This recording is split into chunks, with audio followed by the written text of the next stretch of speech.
샬롬 샬롬 샬롬 샬롬. 하나님 사랑합니다. 여러분 주 안에서 사랑합니다. 오늘 미가서 마지막 장이죠. 7장 18절에서 20절. 주와 같은 신이 어디 있으리까, 이렇게 고백하고 있죠. 18절에서 20절 다시 한번 보죠. 주와 같은 신이 어디 있으리까. 맨 앞절에 나오죠. 18절 앞절에 주께서는 죄악과 그 기업에 남은 자의 허물을 사유하시며 인애를 기뻐하심으로 진노를 오래 품지 아니하시나이다. 다시 우리를 불쌍히 여기소서. 우리의 죄악을 발로 밟으시고 우리의 모든 죄를 깊은 바다에 던지시리이다. 주께서 옛적에 우리 조상들에게 맹세하신 대로 야곱에게 성실을 베푸시며 아브라함에게 인애를 더하시리이다.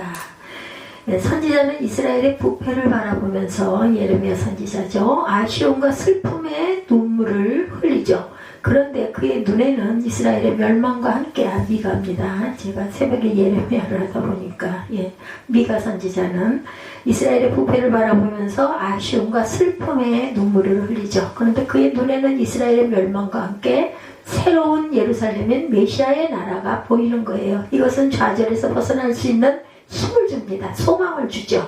그래서 선지자는 또 다른 확신과 소망으로 말씀을 선포합니다. 그의 선포에는 이제 소망이 있어요. 감사의 기도는 이 희망의 근거를 두고 있죠. 선지자가 탄식하죠. 재앙이로다. 1절에 보면 나여 나는 여름 과일을 딴 후와 포도를 거둔 후 같아서 먹을 포도송이가 없으며 내 마음에 사모하는 처음 익은 무화과가 없도다. 이렇게 말씀하고 있어요. 이스라엘에 닥칠 재앙을 생각하며 이스라엘의 남은 자들을 대표해서 슬픔과 탄식의 마음을 표현합니다. 모든 추수가 끝난 후 과실을 찾는 것은 헛수고이듯이 이 이스라엘에서 선인을 찾는 것은 어려운 일이 된 것을 슬퍼하고 있다. 이것은 악인이 득세하여 의인을 핍박하는 시대이기 때문입니다. 악한 시대에는 의인이 숨어버리고 공의와 인자는 찾아볼 수가 없어요. 선지자는 이것을 슬퍼하고 있어요. 어떠한 희망도 보이지 않는 멸망의 대상이 된 것을 탄식합니다. 미가 선지자가 선인이 없다라고 이르며 5장 1절에 너희는 예루살렘 거리로 빨리 다니며 그 넓은 거리에서 찾아보고 알라. 너희가 만일 정의를 행하며 진리를 구하는 자를 한 사람이라도 찾으면 내가 이 성읍을 용서하리라 말씀하셨어요. 예레미야 5장 1절에 악한 때는 지혜자가 잠잠하다고 아모스 5장 13절에 그러므로 이런 때에 지혜자가 잠잠하나니 이는 악한 때임이니라. 그러므로 이런 때에 지혜자가 잠잠하나니 이는 악한 때임이라. 이렇게 말씀하고 있습니다. 지도자들의 부정과 불의에 대해서 이스라엘은 개인의 타락과 부패에 이어서 이제는 사회적으로 불의와 부정이 행해지는 멸망의 나라가 되고 말았어요. 2절에 경건한 자가 세상에서 끊어졌고 정직한 자가 사람들 가운데 없도다. 우리가 다 피를 흘리려고 매복하며 각기 그물로 형제를 잡으려 하고 두 손으로 악을 부지런히 행하는도다. 그 지도자와 재판관은 뇌물을 구하며 권세자는 자기 마음의 욕심을 말하며 그들이 서로 결합하니. 4절입니다. 그들의 가장 선한 자라도 가시 같고 가장 정직한 자라도 찔레 울타리보다 더하도다. 그들의 파수꾼들의 날 곧 그들 가운데 형벌의 날이 임하였으니 이제는 그들이 요란하리로다. 5절입니다. 너희는 이웃을 믿지 말며 친구를 의지하지 말며 내 품에 놓은 여인에게라도 내 입의 문을 지키라. 그러니까 안고 있는 여인에게라도 그런 걸 다 드러내질 말아라. 아들이 아버지를 멸시하며 딸이 어머니를 대적하며 며느리가 시어머니를 대적하리니 사람의 원수가 곧 자기의 집안 사람이로다. 오직 나는 야훼를 우러러보며 나를 구원하시는 하나님을 바라보나니 나의 하나님이 나에게 귀를 기울이시리로다. 7절까지 우리 봤어요. 가면서 보죠. 그들은 악을 선이라 하며 자신의 이익에 얽매여 있는 자들 마치 양의 옷을 입고 나오는 노략질하는 이리와 같다. 이들은 자신의 권세를 이용해 탐욕을 채우는 자들이고 그들에게서는 공의와 인자를 찾아보기란 추수 후에 과실을 찾는 것보다 어렵다라고 말합니다. 양의 옷을 입고 노략질하는 일이 마태복음 7장 15절. 거짓 선지자들을 삼가라. 양의 옷을 입고 너희에게 나오나 속에는 노략하는 자니라. 악을 선하다고 말합니다. 이사야 5장 20절이에요. 악을 선하다 하며 선을 악하다 하며 흑암으로 광명을 삼으며 광명으로 흑암을 삼으며 쓴 것으로 단 것을 삼으며 단 것으로 쓴 것을 삼는 자들은 화가 있으리라. 예, 반대로 거꾸로 그렇게 구는 자들은 화가 있으리라. 죄악으로 인한 혼란이 온다. 죄악으로 인해서 어두워진 마음에는 형제도 친구도 심지어는 부모와 처자의 관계도 끊어지고 말 것을 말씀하죠. 사회와 가정의 모든 관계가 혼란에 빠져 형벌의 날이 어떻게 임하는지를 짐작하게 해준다. 형벌의 날에는 사람들이 극도로 이기적이 되죠. 사랑으로 이해하고 감싸줘야 할 사람들이 자기 이익 앞에서 서로를 이용하려고 합니다. 이러한 자들에게 그리스도의 복음은 미움과 핍박의 대상이 되죠. 그러므로 그리스도인은 이러한 환난을 견디고 이겨낼 줄 알아야 되겠다. 주님만 의지하고 주만 바라보며 나아가면 하나님께서 길 열어주세요. 끝까지 견디는 자는 구원을 얻게 됩니다. 어둠은 빛을 싫어하기 때문에 이러한 핍박이 일어나는 것은 당연한 것이라는 거죠. 가족 간의 원수가 된다고 마태복음 10장 21절에 장차 형제가 형제를 아버지가 자식을 죽이는 데 내주며 자식들이 부모를 대적하며 죽게 하리라. 예, 분쟁케 하신다고 누가복음 12장 51절에도 내가 세상에 화평을 주려고 온 줄로 아느냐 내가 너에게 이르노니 아니라 도리어 분쟁하게 하려 함이로다 이렇게 말씀하죠. 선지자의 소망과 새 예루살렘이 보이죠. 예, 뭐라 그래요? 6절이었었죠. 아들이 아버지를 멸시하며 딸이 어머니를 대적하며 며느리가 시어머니를 대적하리니 사람의 원수가 곧 자기의 집안 사람이라다 했어요. 그죠? 7절에 오직 나는 야훼를 우러러보며 나를 구원하신 하나님을 바라보나니 나의 하나님이 나에게 귀를 기울이시리로다. 나의 대적이여 나로 말미암아 기뻐하지 말지어다. 나는 엎드러질지라도 일어날 것이요 어두운데 앉을지라도 야훼께서 나의 빛이 되실 것이니로다. 선지자의 소망과 새 예루살렘이 이렇게 보인다라는 거예요. 구원을 호소하는 선지자입니다. 죄악이 관영해서 아무런 희망이 없어도 야훼만 바라보며 환난과 고통을 참고 견디고 기도하리라는 선지자의 말은 하나님을 간절히 믿고 의지하는 신앙의 표현입니다. 즉 하나님을 바라보는 것이 얼마나 큰 인내를 필요로 하는 것인지 짐작해 하죠. 이러한 상황 속에서 선지자의 기도는 야훼 일의 은혜를 구하고 있어요. 연단의 시간을 지나게 야훼께서 미리 준비하신 가운데 이길 수 있다. 그리스도의 복음이 선포된 후에 일어나는 일을 보면서 성도들은 낙심치 말고 야훼 일의 은혜를 바라볼 줄 알아야 된다. 예비하신 하나님이에요. 구원은 하나님께로부터 온다. 시편 27편 9절입니다. 주의 얼굴을 내게서 숨기지 마시고 주의 종을 노하여 버리지 마소서. 주는 나의 도움이 되셨나이다. 나의 구원의 하나님이시여 나를 버리지 마시고 떠나지 마소서. 야훼 구원은 잠잠히 건디라고 예레미야 애가 3장 26절에 말합니다. 예, 사람이 야훼 구원을 바라고 잠잠히 기다림이 좋도다 말씀하고 있어요. 하나님의 백성이 구원받을 때를 바라는 소망을 우리가 가져야 되죠. 하나님의 백성은 흑암 가운데 오래 머물러 있을 때에도 실망할 필요가 없다. 그 이유는 야훼께서 빛이시기 때문이죠. 큰 환난 가운데서도 희망을 잃지 말아야 할 것은 야훼께서 환난 중에 위로와 기쁨이 되시기 때문이고 소망과 힘이 되시기 때문이다. 하나님의 백성들은 하나님의 징계를 받을 때 그것을 감당하지만 버려진 자식들은 마음이 더욱 강팍해집니다. 그러므로 하나님의 백성은 구원의 소망이 있다. 그들이 모욕하던 원수들의 목전에서 구원의 상을 받음으로 원수들을 이기고 승리한다. 이것은 말세에 있을 그리스도의 교회가 어떻게 승리할 것인가를 예언하는 거죠. 원수들의 모욕을 참습니다. 시편 42편 3절에 사람들이 종일 내게 하는 말이 내 하나님이 어디 있느냐 하오니 내 눈물이 주야로 내 음식이 되었도다. 예, 치유하시는 광선을 비춰주시죠. 말라기 4장 2절에 내 이름을 경외하는 너희에게는 공의로운 해가 떠올라 치유하는 광선을 비추리니 너희가 나가서 외양간에서 나온 송아지같이 뛰리라. 그리고 뭘 바라봐요? 영원한 예루살렘을 바라봅니다. 예, 내가 마침내 야훼께 범죄하였으니 그의 진노를 당하려니와 주께서 나를 위하여 논쟁하시고 심판하시며 주께서 나를 인도하사 어디에 광명에 이르게 하시리니 내가 그의 공의를 보리로다. 10절입니다. 나의 대적이 이것을 보고 부끄러워하리니 그는 전에 내게 말하기를 내 하나님 야훼가 어디 있느냐 하던 자라. 그가 거리에 지름까지 밟히리니 그것을 내가 보리로다. 내 성벽을 건축하는 날 곧 그날에는 지경이 넓혀질 것이라. 그날에는 아수르에서 애굽 성읍들에까지 애굽에서 강까지 이 바다에서 저 바다까지 이 산에서 저 산까지의 사람들이 내게로 돌아올 것이나 그 땅은 그 주민의 행위의 열매로 말미암아 황폐하리로다. 원하온대 주는 주의 지팡이로 주의 백성 곧 갈멜 속 삼남의 홀로 건조하는 주의 기업의 양떼를 먹이시되 그들을 우리를 옛날같이 바산과 길르앗에서 먹이시옵소서. 이렇게 말씀하고 있습니다.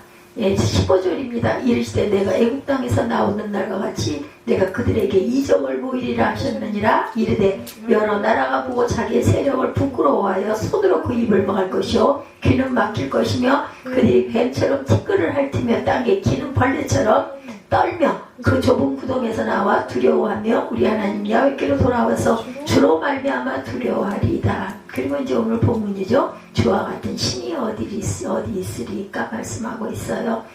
주께서는 죄악과 그 기업에 남은 자의 허물을 사유하시며 인애를 기뻐하심으로 진노를 오래 품지 아니하시나이다. 영원한 새 예루살렘을 바라보게 되는 하나님의 귀한 축복의 반열에 들어가게 한다라고 말씀합니다. 예루살렘이 확장되리라는 예언은 영적인 새 예루살렘을 의미하죠. 새 예루살렘이 이루어지는 날에는 하나님의 영에 의해서 온 세계에 하나님의 교회가 확장됩니다. 결국은 세계 각처에서 영적인 예루살렘만 하나님의 교회로 나올 것이다. 그리고 새 예루살렘의 영광심이 임하는 날에는 세상의 모든 나라들이 무너질 것이다. 복음이 땅끝까지 전파돼서 구원의 백성들이 완성되면 그리스도의 나라는 완성될 것이다. 이런 희망을 가지고 사는 것이 바로 참 성도들이다. 영혼까지 이르는 야훼를 경외하자고 시편 19편 8, 9절에도 증거하죠. 야훼 교훈은 정직하여 마음을 기쁘게 하고 야훼의 계명은 순결하여 눈을 밝게 하시도다. 야훼를 경외하는 도는 정결하여 영혼까지 이루고 야훼 법도 진실하여 다 의로우니 금곧 많은 순금보다 더 사모할 것이며 꿀과 송이 꿀보다 더 달다고 이렇게 말씀하죠. 그래서 선지자의 기도와 감사가 나옵니다. 선지자는 하나님께서 이루실 일을 바라보면서 예언적인 기도를 하고 있어요. 하나님의 평안과 인도하심이 이스라엘에게 임하여 이스라엘이 평안하고 안정되며 번성하기를 바라는 기도, 이러한 선지자의 기도에 하나님의 응답이 주어집니다.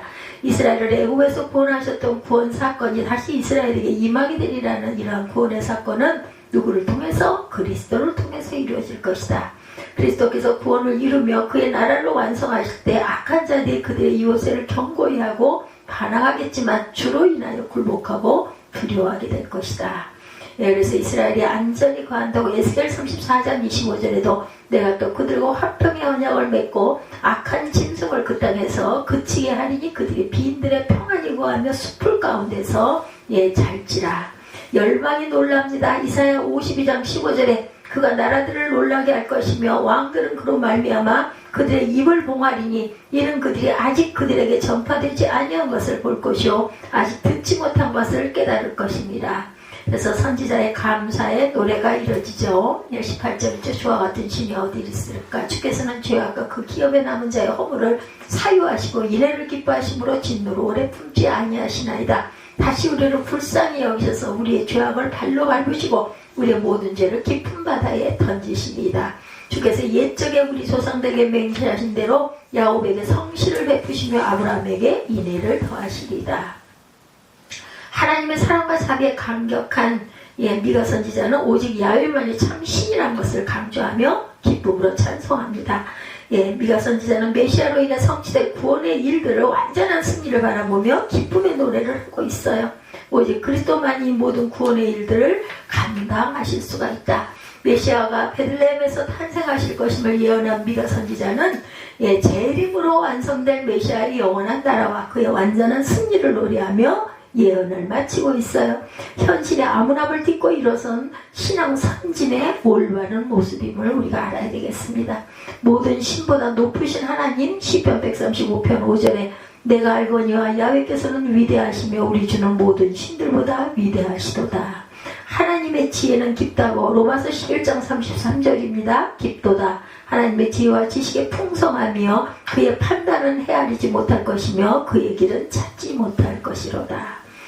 이 미가 선지자는 이스라엘의 멸망을 선포하면서 슬픈 탄식과 호소를 함께 하죠. 선지자의 눈에는 새로운 메시아의 왕국인 새 예루살렘이 보입니다. 그나마 그죠? 이런 새 예루살렘이 보이니 얼마나 감사하겠어요. 그는 영원한 나라의 선견자로서 하나님의 은혜를 감사드리죠. 이스라엘의 현실을 바라보는 시각이 변했어요. 미래를 볼 수 있는 눈에는 실망보다는 희망이 넘쳐납니다. 이것만 넘어가면이죠. 추우면 저 트세요. 메시아의 궁극적인 승리와 그 나라의 영원함을 바라보는 선지자는 더 이상 슬픔의 눈물을 흘릴 이유가 없어요. 그렇죠? 소망이 보이니 성도들의 신앙 자세는 시련과 연단 속에서도 견디고 참음으로 하나님의 구원을 받고 그 나라에서 살려는 소망을 가져야 한다는 것이죠. 메시아의 나라가 이루어지는 그날까지 결코 포기하지 않고 힘써 야훼 말씀과 명령을 따르는 주의 저와 여러분들이 주의 백성이 온전하게 되어야 되겠다. 그래서 오늘 본문이 미가서 7장 18절에 20절 감사의 기도죠. 주와 같은 신이 어디 있으리까예요. 주와 같은 신이 어디 있으리까? 주께서는 죄악과 그 기업에 남은 자의 허물을 사유하시며 인애를 기뻐하심으로 진노로 오래 품지 아니하시나이다. 다시 우리를 불쌍히 여기셔서 우리의 죄악을 발로 밟으시고 우리의 모든 죄를 깊은 바다에 던지시리다. 주께서 옛적에 우리 조상들에게 맹세하신 대로 야곱에게 성실을 베푸시며 아브라함에게 인애를 더하시리이다. 미가서는 12개 선지서 가운데 6번째 책입니다. 지금까지 우리가 공부한 선지서들은 대부분 동일한 형태를 가지고 있는데 이스라엘이 옛 언약에 실패해서 포로가 되는 형벌을 받지만 하나님께서는 이스라엘을 회복시키신다라는 내용들이죠. 목적인 이스라엘은 시내산에서 맺은 언약을 어겨서 하나님께 징벌을 받고 바벨론의 포로가 되지만 육적인 이스라엘입니다. 잘못 표기가 되어 있네요. 하나님께서 영적인 이스라엘을 다시 세워주신다라는 것. 대부분의 20세기 세대주들의 종말론자들은 육적인 이스라엘이 다시 일어난다고 해석을 하고 있어요. 예를 들면 모리아산에 다시 야훼 성전이 세워질 것이라는 예언. 그러나 지금 모리아산에 성전을 짓는다고 해서 누가 그것을 성전이라고 부르겠는가. 결국 예언서의 내용은 육적인 이스라엘이 망해도 하나님께서 영적인 이스라엘을 다시 회복시키시고 일으키신다라는 거죠. 미가서의 마지막 3절도 새 언약의 핵심을 증거하고 있어요. 미가서 7장 18절이죠. 주와 같은 신이 어디 있으리까? 주께서는 죄악을 사유하시며 기업에 남은 자의 허물을 넘기시며 인애를 기뻐하심으로 노를 항상 품지 아니하시리다. 새 언약은 하나님께서 우리의 죄를 용서해 주신다라는 것이에요. 나 야훼가 말하노라. 그러나 그날 후에 내가 이스라엘 집에 세울 언약은 이러하니 곧 내가 나의 법을 그들의 속에 두며 그 마음에 기록하여 나는 그들의 하나님이 되고 그들은 내 백성이 될 것이라. 이르면 31장 33절에 34절입니다. 그들이 다시는 각기 이웃과 형제를 가리켜 이르기를 너는 야훼를 알라 하지 아니하리니 이는 작은 자로부터 큰 자까지 다 나를 알미니라. 내가 그들의 죄악을 사하고 다시는 그 죄를 기록하지 아니하리라. 야훼 말이니라. 미가서 7장과 예레미야 31장의 새 언약에 관한 내용이 같아요. 그래서 제가 읽었습니다. 하나님께서 이스라엘을 회복시키시고 원수들을 모두 부끄럽게 하시며 새로운 출애굽의 기적을 보이시겠다라는 거예요. 이런 하나님을 향해서 미가 선지자는 놀라움을 금치 못해요. 주와 같은 신이 어디 있으리까? 그것은 또한 미가 선지자 이름의 뜻과 같습니다. 미가의 뜻이 주와 같은 신이 어디 있나이까입니다. 성경은 성령의 영감으로 기록된 책이죠. 단순히 사람이 연구해서 쓴 책이 아닙니다. 어떤 사람은 방서의 은혜를 받았다고 하면서 기도를 하면 손이 저절로 움직여 글자가 써진다고 하는 사람들도 있다고 그러네요. 그러나 이것은 말도 안 되는 이야기인데 글쎄요, 저는 직접 보지를 못해서 그건 모르겠습니다. 구약 성경을 기록한 선지자들도 그런 방법으로는 하지 않았을 거예요. 저는 다른 거 모르겠고 마음에 감동이 오면은 말 맞다나 예레미야 선지자 말 맞다나 마음이 불붙는 것 같아서 그것을 안 하면 견딜 수가 없어져요. 아무런 증거도 없지만 그 마음이 오면은 막 계속해서 그 길로 갑니다. 그래서 저는 그 옛 선지자들의 마음을 이해할 수는 있어요. 제가 직접 그런 경험을 지금 하고 있기 때문에 크든 작든 작은 일이라도 마음에 막 소망이 생기면 그거를 기도합니다. 그래서 정말 누군가를 위해서 좋은 일이고 그게 하나님 말씀이 잘못된 것이 아니면은 제 감정을 비우고 그냥 그걸로 그 길로 행합니다. 그리고 어쨌든 간에 실천을 해요. 그래서 문을 열어는 봅니다. 그리고 그 이후 것은 내가 하는 게 아니죠. 하나님께서 그들의 마음을 또한 감동시켜서 저 혼자 힘으로 할 수 없는 그런 것들을 또 길을 여시고 문을 여시고, 근데 그것이 나중에 이 다음에 가서 보면 아 그때 그래서 이런 일이 있었고 그래서 그게 잘 안 됐구나 라는 걸 깨닫게 하세요. 그래서 이렇게 쭉 보이지 않아요? 나이가 들면 여러분들 이제 한 20, 30년 더 살아보시면은 그 길이 아마 지금 이런 일들, 이런 것들까지 쭉 아마 연결이 될 겁니다. 그래서 그러니 참 우리가 살았다는 게 뭐 있나 미리 좀 알면 좋을 텐데 모르고 갑니다. 모르고 가면서 언뜻 성령께서 우리 마음을 두들겨 주시면 민감한 하나님의 자녀들은 그걸 깨닫죠. 그래서 그 길로 얼른 가야 된다라는 것. 그건 제가 말씀을 드릴 수가 있어요. 그래서 성경은 성령의 영감으로 기록된 책이고 단순히 사람이 연구해서 쓴 책이 아니다. 어떤 사람은 방서의 은혜를 받았다고 하면서 기도를 하면서 뭐 손이 저절로 움직여 글자가 써진다고 하지만 이건 알 수 없는 것. 왜냐하면 우리가 체험해보지 못했기 때문에 이렇다 저렇다 말씀을 할 수가 없죠. 성령께서 영감을 주실 때 성경 기록자들의 언어와 인격과 감정 모두를 사용하여 기록하게 하셨어요. 그래서 바울이 쓴 책과 베드로가 쓴 책의 표현이 조금씩 어휘와 표현이 조금씩 달라요. 하나님의 비교 불가능성에 대해서 말씀하고 계세요. 네, incomparableness라고 나와 있네요. 제가 이걸 발음을 제대로 읽었는지는 모르겠어요. 미가 7장 18절에 미가 선지자의 감성이 드러나 있어요. 도대체 이 세상에 야훼 하느님 같은 신 도대체 어디가 또 있느냐는 거죠. 지금 미가 선지자는 감탄하고 있는 하나님의 속성은 하나님의 비교 불가능성을 말하는 거예요. 하나님과 다른 신들을 비교하는 것 자체가 가능하지 않다. 저도 그렇게 생각합니다. 오늘날 기독교와 다른 종교를 비교하는 비교 종교학이라는 학문이 있다고 합니다. 물론 다른 종교를 연구하고 이해하고 선교 전략을 세운다는 의미로 연구하는 것은 문제가 없는데, 그러나 하나님과 다른 신들을 평면적인 차원에서 비교하는 것은 저는 잘못됐다고 생각합니다. 하나님은 다른 신들과는 비교할 수 없는 자체적인 속성을 갖고 나는 스스로 있는 자다라고 말씀하셨잖아요. 그래서 어떤 글을 읽어보든지 하나님 중심으로 봤을 때 이게 말이 돼 이면은 그 맞는 말을 기록한 것이고, 말이 안 되는 말을 하는 것은 비우면 됩니다. 뭐 이렇게도 생각할 수 있고 저렇게도 생각할 수 있죠. 생각은 자유니까. 미가 선지자뿐만 아니라 모세도 하나님의 비교 불가능성을 여러 곳에 증거하고 있어요. 여호와여 신중에 주와 같은 자 누구이까? 주와 같이 거룩하며 영광스러우며 찬송할 만한 위엄이 있으며 기이한 일을 행하는 자 누구리까? 출애굽기 15장 11절이에요. 같은 말씀들이 같이 묶여서 보다 보면 반복이 되는 것을 우리가 볼 수가 있습니다. 하나님께서 홍해를 가르셨는데 200만 명이 하룻밤 사이에 다 지나갔다고 하죠. 만약 10명씩 일렬로 지나갔다면 지금까지 건너고 있을지도 몰라요. 그렇죠?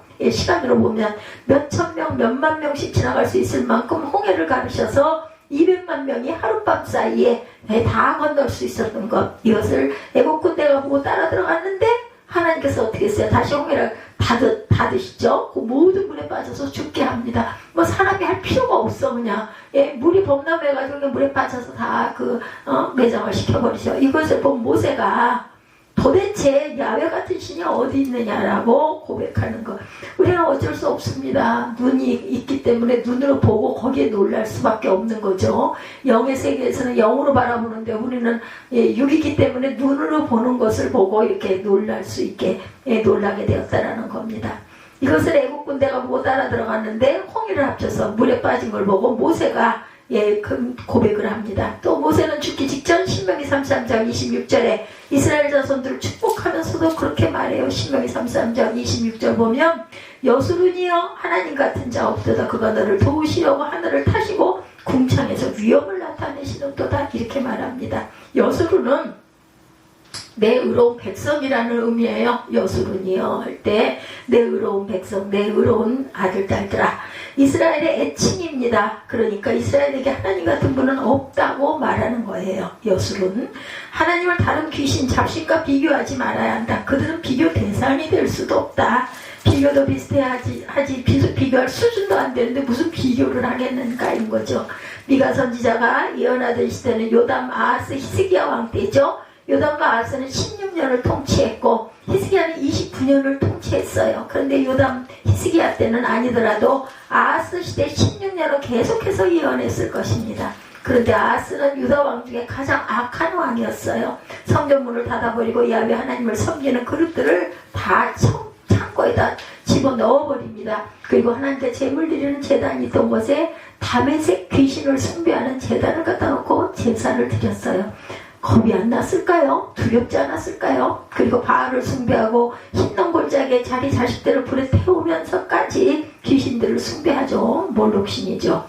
그러자 미가 선지자는 이스라엘 백성들아 어리석은 실수를 하지 말아라. 하나님을 그런 잡신 귀신들과 비교하지도 마라. 하나님과 바알이 상대가 되겠느냐? 하나님과 다메섹 귀신을 비교하는 것 자체가 정말 잘못된 것이다. 그런 잡신들과 비교하지 말고 너희는 하나님을 경배하라. 야훼 하나님만이 우리의 하나님이시다. 이런 메시지를 증거한 거죠. 하나님의 비교 불가능성에 두드러지게 나타난 특징은 하나님께서 죄를 용서하시는 분이라는 것입니다.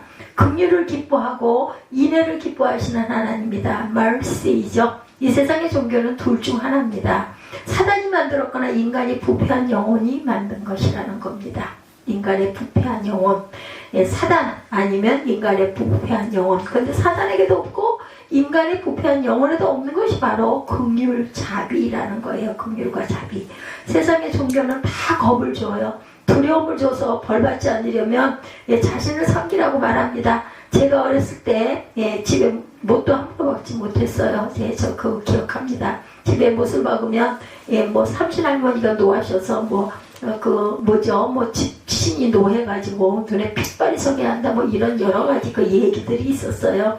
그러니까 안 좋아서 하지 말라는 것이긴 알겠는데 이런 데다 갖다 붙여가지고 겁을 주는 거죠. 우리는 그때는 정말로 그런 줄 알고 놀래가지고 아유 큰일 날 뻔했네 이렇게 생각을 했던 기억이 납니다. 근데 눈에 핏발 서는 것은 밤에 잠 안 자고 공부해서 그런 거지 못 박는 거는 아무 상관이 없어. 근데 말을 안 들으니까 이제 이렇게 얘기를 해가지고 그걸 못하게 하려고 이처럼 나를 섬기지 않으면 집에 불행이 생길 것이라고 겁을 줘서 경배받으려고 하는 것이 바로 세상 종교의 특징이라는 거. 사단의 특징들. 전도에 보면 사람들이 두려워합니다. 내가 예수를 믿으면 그동안 섬겼던 귀신이 우리 집을 괴롭히면 어떻게 하느냐. 그래서 그런 얘기 있어요. 아유 그 집 예수 믿더니 집이 완전히 뒤집어져 가지고 그냥 엉망진창이 되고 다 망했어. 이런 얘기 저 어린 날 들은 기억들이 납니다. 아무리 귀신들이 괴롭히려 해도 하나님께서 막으시면 그저 보호가 됩니다.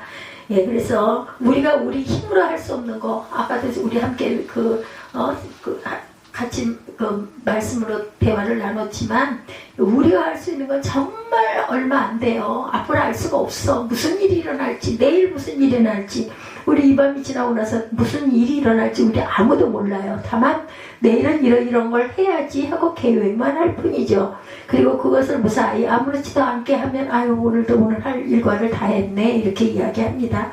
상대도 안 되고 비교도 안 되는 그러한 일들 하나님께서는 사람이 지옥 가는 것을 기뻐하시는 분은 절대로 아니다. 악한 자까지도 기다리고 계시죠. 그래서 세상이 멸망하지 않는 거지 우리가 잘못한 그 잘못으로 그 잣대로 만약에 평가한다면 이 땅은 지금 벌써 옛날에 다 없어져 버렸어야 됐어요. 그죠? 온전한 사람이 하나도 없으니까 상대도 안 되고 비교도 안 됩니다. 하나님께서는 사람이 지옥 가는 것을 절대로 기뻐하시지 않는다. 악한 자까지도 돌아오기를 기다리고 계세요.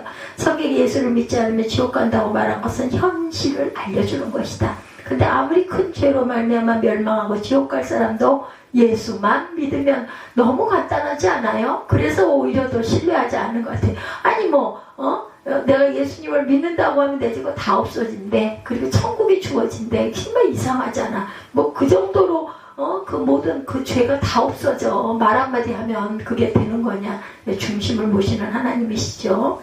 아무리 큰 죄로 말미암아 멸망하고 지옥 갈 사람도 예수를 믿으면 믿음이라는 게 중요합니다. 어떻게 믿느냐. 정말로 네가 중심으로 믿느냐. 아니면 지옥을 피하려고 임기응변 강변으로 믿습니다 하느냐, 그것은 하나님이 아신다는 것도 본인도 알아요. 내가 마음으로는 아니면서도 그래도 혹시 모르니까 그냥 이렇게 해놓는 거지, 이랬는지 아닌지 하나님이 아시죠. 용서함을 받고 영생을 얻어 천국에 간다. 그러므로 예수를 믿으라. 뭐 어렵냐, 예수 믿으면 되지, 그죠? 뭘 그렇게 따져, 이렇게 해주신다는데. 우리가 죽음은 누구도 피할 수 없는데, 한 번 가는 죽음이 반드시 있는데, 예수 믿고, 제가 그날 그래서 쉽게 그렇게 얘기했잖아요. 그냥 보험 든다 생각하시고 막 끄덕끄덕 하더라고요. 그렇게라도 얘기를 해서 땅에 있을 때 보험 든다 생각하시고 하늘나라 하나님을 믿고 그리고 순종하면서 가십시다. 이렇게라도 얘기할 수밖에 없어요. 이것이 세상 종교와 다르다. 겁을 줘서 예수를 믿지 않으면 지옥 가니까 믿으라고 말하는 것이 아니고, 주 야훼 말씀에 나의 삶을 두고 맹세하노니 나는 악인의 죽는 것을 기뻐하지 아니하시고 악인이 그 길에서 돌이켜 떠나서 사는 것을 기뻐하노라. 에스겔 33장 11절입니다.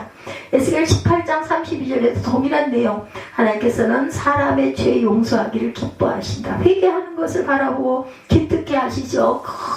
극악을 떨던 그 역대 왕들도 하나님 앞에 그저 죄를 뒤집어 쓰고 앉아가지고 아이고 하나님 우리 나 죽겠습니다 하니까 어떻게 해요? 이번에는 내가 그냥 넘어가 주리라. 또 그렇게 하잖아요. 그 습성이 또 나와서 거기서 완전히 떠났으면 더 오래 잘 누리고 살았을 텐데, 하나님께서 온 세상 모든 사람의 죄를 다 용서하시느냐. 하나님의 인애의 대상은 온 세상 모든 사람들이 아니다. 7장 18절입니다.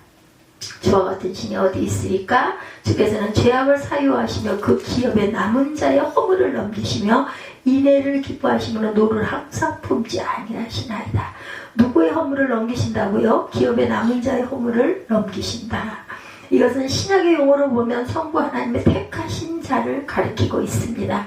하나님께서 아무나 용서하시는 것이 아니라 당신의 계획을 가지고 용서하신다. 계획된 사람들에게 인애를 베푸신다. 로마서 9장 15절이에요. 모세에게 이르시되 내가 긍휼히 여길 자는 긍휼히 여기고 불쌍히 여길 자는 불쌍히 여기리라 하셨으니, 하나님께서 모든 사람을 다 긍휼히 여기신다면 이런 말씀을 왜 기록을 하셨겠는가?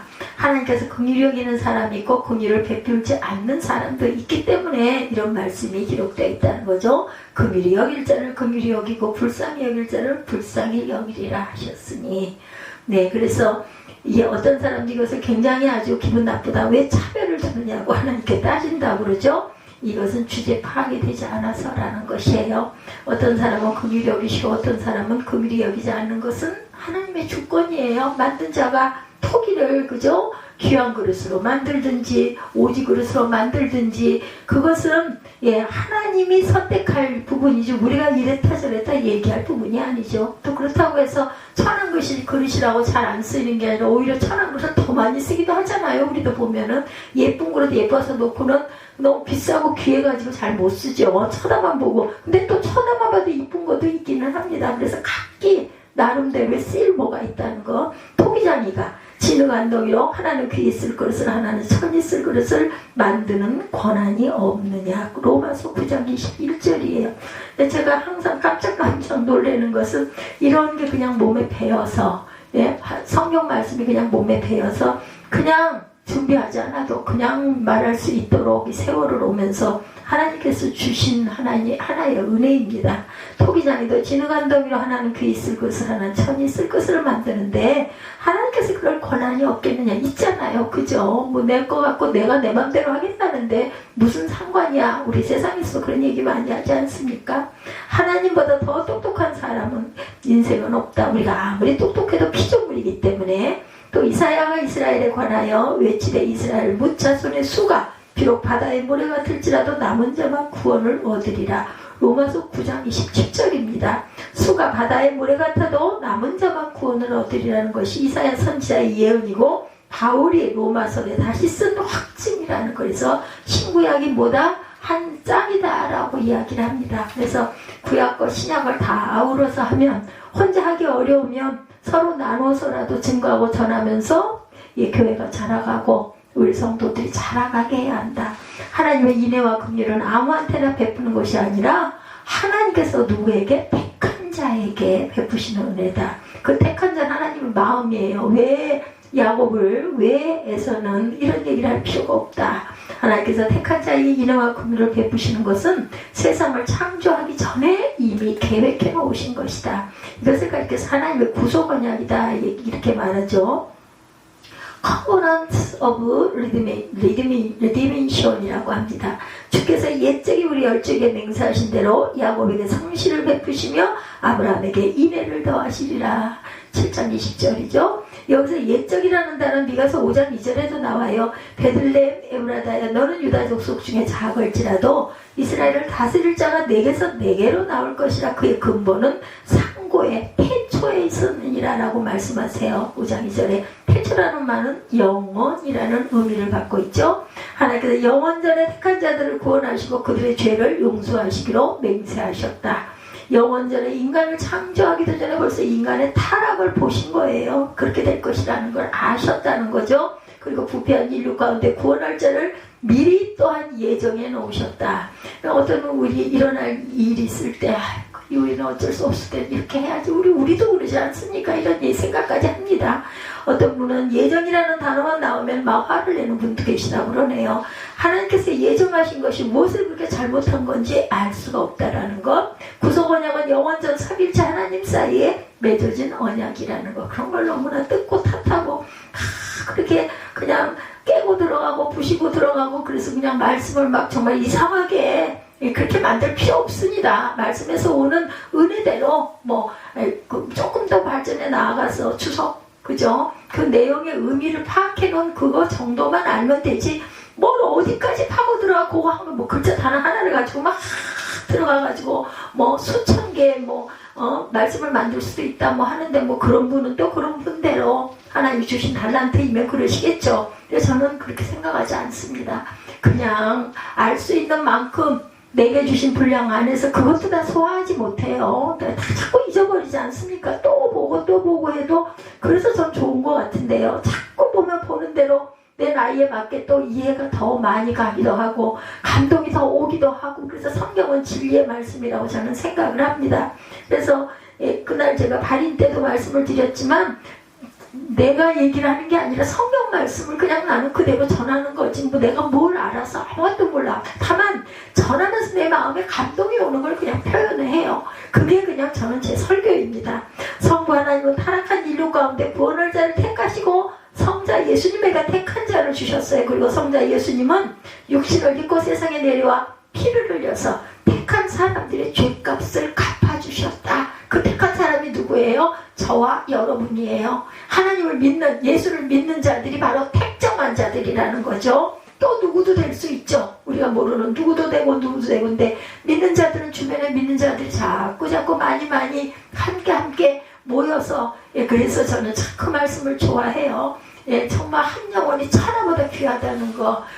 아무리 작은 교회도 한두 두세 사람만 있지 않습니까? 그러면 그 영혼이 한 천하, 그 영혼이 또 한 천하. 큰 숫자는 아마 이런 감동 모를 거예요. 그냥 많으니까 많고 차고 넘쳐서 너무 교회에서 베푸는 게 너무 좋아서 그냥 오고 프로그램이 좋아서 오고 목사가 유명해서 오고 그러니 숫자가 많다고 그게 이렇게 그냥 귀한 성도들이다 라고 생각은 하지만 아마 이런 작은 교회에서 목회하는 목사들 같은 그런 마음은 이런 마음은 품지 못하지 않겠는가.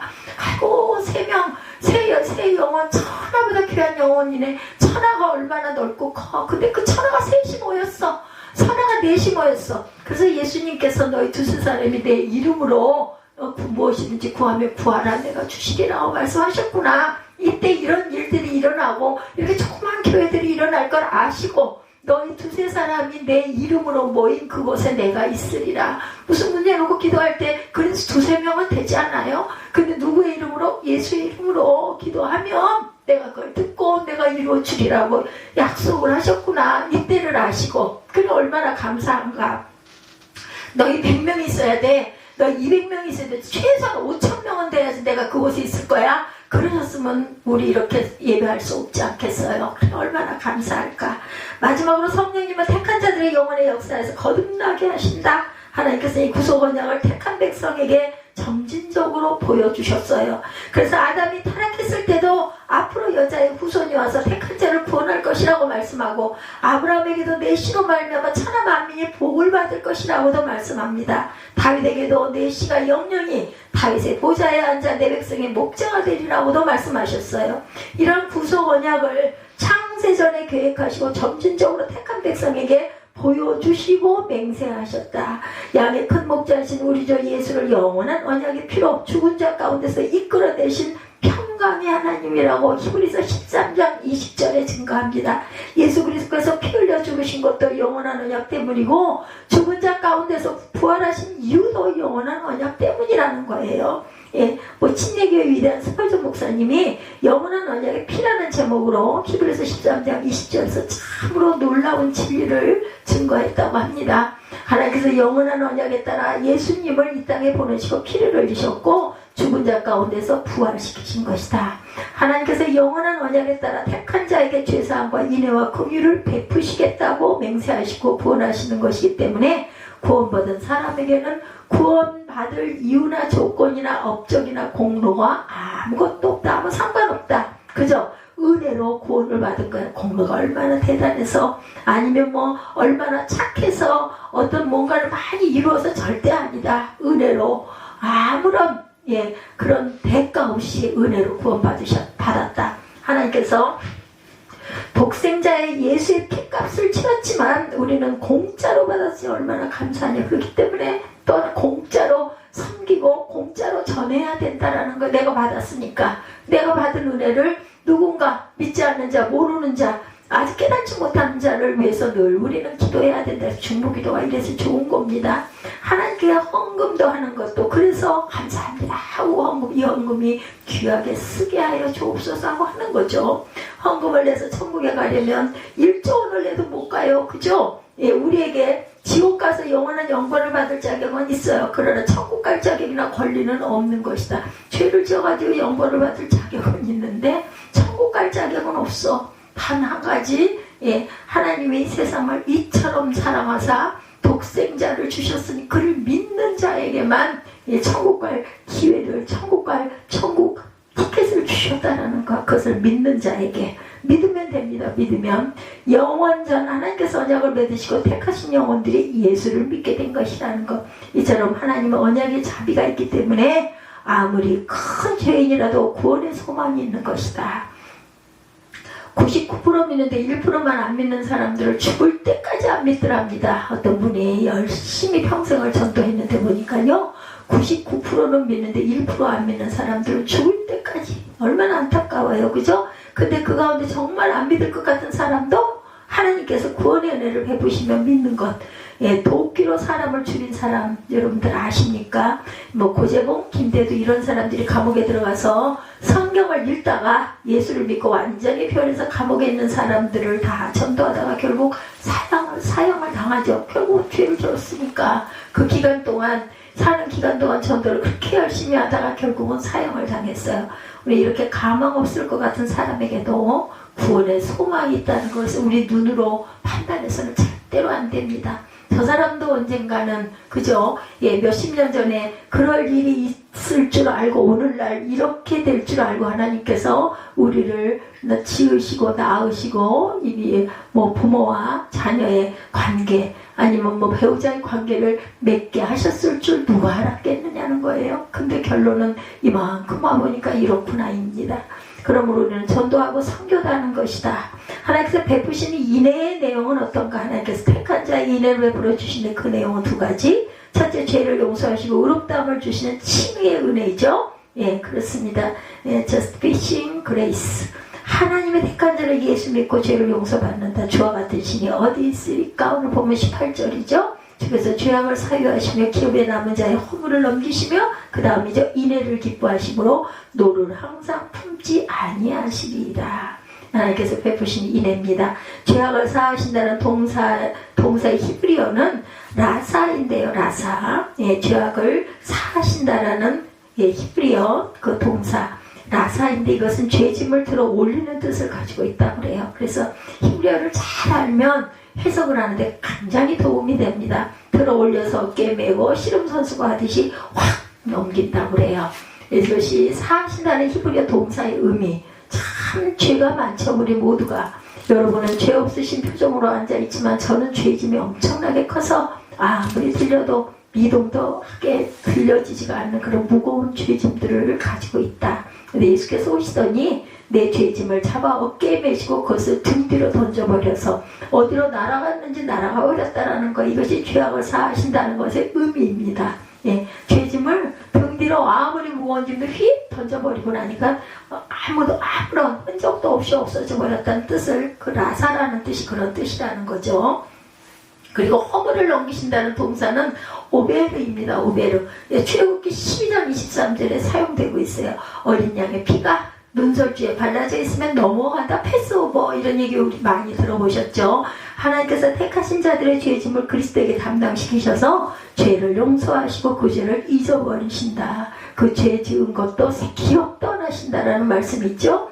하나님께서 예수를 믿는 여러분의 죄를 일절 기억도 못하신다. 우리는 가끔 옛날에 지은 죄 때문에 악몽을 꾸는 분들도 있다고 그래요. 그러나 하나님께서는 모두 잊어버리시기 때문에 그런 악몽 절대로 주시지 않는다라는 거. 그렇다면 악몽은 무엇인가? 사단이 죄를 목사해서 그것을 가지고 자꾸 송사해서 마음을 괴롭히고 수선하게 하고, 악몽을 꾸었어, 나쁜 꿈 꾸었는데 기분 나쁘지 않아요?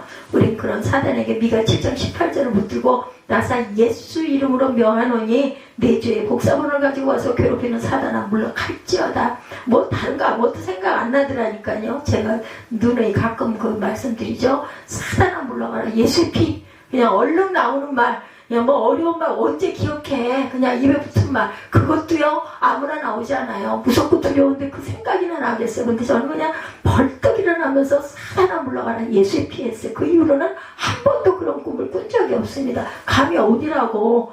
제가 왜 강단 위에서 잠을 잤겠어요. 그죠? 그 내 마음이 아니라 성령이 시키셔서 너무 좋아서, 아니 그 좋은 아파트 놔두고 왜 거기를 그렇게 고집을 하고 그 힘들고 불편한 데 가서 그러고 누워 자냐고 궁상을 떨고. 사람들의 눈에는 그렇게 보이지만 나는 하나님이, 이 미가도 그렇고 이레미야도 그렇잖아요. 하나 하시니까 하는 거야. 마음이 그냥 왔기 때문에 나는 여기가 좋사오니 뭐 집이 무슨 소용이야. 뭐 이렇게 됐으면 어때. 뭐 언제까지 살아. 200년 살아. 뭐 150년 살아. 끽해봐야 이제 뭐 몇 년 안 남았는데 뭐 80, 90 그래봐야 뭐 10몇 년 남았는데 그렇잖아요.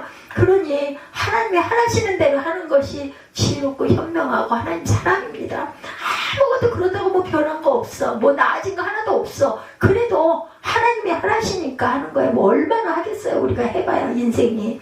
그럼 가난의 문제인가? 만약 그렇다면 가난한 나라 사람들 모두 불행할까? 아니죠. 돈으로 할 수 있는 건 한계가 있습니다. 오히려 가난한 사람들 행복하게 사는 사람들도 많다고 그러죠. 인간의 가장 큰 문제는 그런 것이 아니라 죄인인 것이 가장 큰 문제다. 인간은 태어나면서부터 죄의 종이 되어 살아가요. 철로역정의 저자 존 버녀는 이런 말을 하죠. 죄는 마귀를 아버지로 만들고 비참을 친구로 만들고 사망을 대가로 만들고 지옥을 영원한 운명으로 만든다. 기가 막힌 말이에요.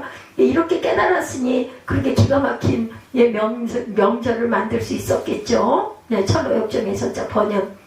죄는 마귀를 아버지로 만들고, 저는 아마 이 단어를 잊어버릴 수도 있어요. 여러분들 기억하십시오. 비참을 친구로 만들고 사망을 대가로 만들고 지옥을 영원한 운명으로 만든다. 죄가 이런 것들을 만듭니다. 죄에서 떠나야 되겠죠. 하나님께서는 죄 용서하기를 기뻐하시는 분이시고 누구든지 예수를 믿는 자를 죄에서 해방시키시고 지옥에서 건져주시는 분이라는 것을 믿으시기 바랍니다. 둘째, 하나님께서 우리가 죄의 영향력을 벗어나 점진적으로 거룩한 사람이 되게 하시는 성화의 은혜를 주시는 분이다. 이래를 기뻐하심으로 노를 항상 품지 아니하시리다. 다시 우리를 긍휼히 여기셔서 우리의 죄악을 발로 밟으시고 우리의 모든 죄를 기쁨 바다에 던지시리다. 미가 7장 18, 9절이죠. 예수님을 믿고 성도가 되어서 의롭다함을 받으면 천국에 가게 되죠. 지옥에 가기는 다 틀렸어요. 그렇죠? 그러나 그렇다고 우리가 갑자기 성인이 되는 것은 아니죠. 성화의 길로 걸어갑니다. 그래서 자꾸 죄에 빠지기도 해요. 가는 과정에서 하나님께서 의롭다함을 입은 성도들을 거룩하게 해주셨는데 그것이 하나님의 세 가지 행동으로 묘사되고 있습니다. 첫째, 하나님께서는 우리가 죄를 지으면 진노하시지만 우리가 회개하면 진노를 언제 했느냐 일정도로 풀어버리신다. 그러니 성도가 죄를 지으면 진노하시다가 회개하면 진노를 푸시는 과정이 바로 성화의 과정이라는 것. 하지만 그럼에도 아주 강력한 원수처럼 쫓아오는 죄들이 있어요.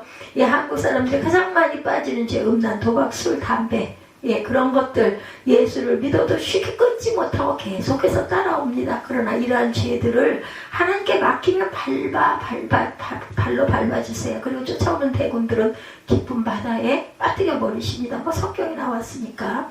다시 우리를 긍휼히 여기서 19절입니다. 우리의 죄악을 발로 밟으시고 우리의 모든 죄를 깊은 바다에 던지시리이다. 이것이 바로 우리를 거룩하게 하시는 성화의 은혜다. 그래서 칭의와 성화의 은혜는 오직 야훼 하나님만이 그 기업에 남은 자들에게 베푸시는 자비와 긍휼이다. 하나님은 자비와 긍휼을 베푸시기를 기뻐하시는 하나님이세요. 이렇게 좋으신 하나님과 비교할 수 있는 신은 세상에 어디에도 없다. 이것이 바로 하나님의 비교 불가능성이라는 것. 미가 선지자는 육적인 이스라엘이 죄악 때문에 포로로 끌려가지만 이래를 기뻐하시는 하나님께서 영적인 이스라엘을 다시 세우시고 예수 그리스도를 믿는 사람들의 죄악을 사하시고 거룩하게 하시는 은혜를 베풀어서 그들로 하여금 영생을 누리는 하나님의 참 백성들이 되게 해 주셨다라는 것. 하나님과 같은 신은 이 세상에 어디에도 없나이다. 하나님을 평생 경배하고 더 사랑하며 살아가시기를 바라요. 그러면 뭘로 갚아주세요? 샬롬, 평강으로 갚아주신다는 거. 평강은요, 돈으로도 살 수 없어요. 정말 그 마음에 그 평화와 평강. 제가 며칠 전 이야기 말씀드렸죠? 그랬는데 그만, 예, 그 발인 예배 드리고는 모든 게 다 풀려버리고, 뭐, 그럴 수도 있지. 어떻게 또 고쳐서 살아봐야지. 이런 마음이 들더라는 거죠. 근데 중요한 것은 내가 하나님의 택한 백성인지 아닌지를 아는 것 아니겠는가. 이것을 아는 방법이 있는데 세 가지가 있는 사람은 하나님의 택한 백성이다. 바로 믿음, 소망, 사랑입니다. 첫째, 그리스도에게 내 죄를 값진 나의 구주라는 것을 믿는 사람. 나는 둘째, 천국에서 영생을 들고 생명의 부활로 영원히 살 것이라는 소망을 가진 사람. 셋째, 마음으로 하나님을 사랑하고 이웃을 사랑하는 사람입니다. 비웃다가도 그래도 사랑으로 품는 그 사람. 믿음, 소망, 사랑 이 세 가지는 있는 사람은 의심할 여지 없이 하나님의 택한 백성이고 하나님의 인애의 대상이 되는 것 여러분들 믿으십니까? 아멘. 소망이 있으십니까? 사랑이 있으십니까? 아멘, 아멘. 믿음, 소망, 사랑 이 세 가지로 살아가는 하나님의 남은 자가 되시기를 주님의 이름으로 축원합니다.